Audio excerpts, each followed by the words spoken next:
Ito sa si Saisi. Pang love letter ko to o letters kasi 'di ba all over the world ako maghahanap ng masusulatan ko. Ayan. Yan ang edit ko, guys.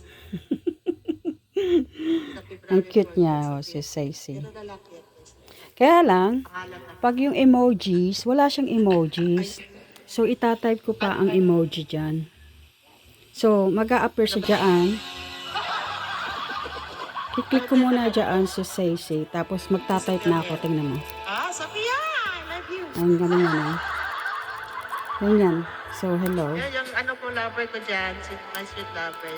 Kung saan ka man ngayon. Ganyan, Just see? ka lang. Kaya lang pagka gusto ko ng emojis, doon ikiklik ko pa yan. Yun lang ang missing dito sa keyboard. Na portable Bluetooth keyboard. Gusto ko. Ganda niya, see? Oh, maganda rin kumakanta. Diyan na sasabihin. Diba? Pag nagtapon ako ng basura dyan. Ayan siya, oh. Just to hear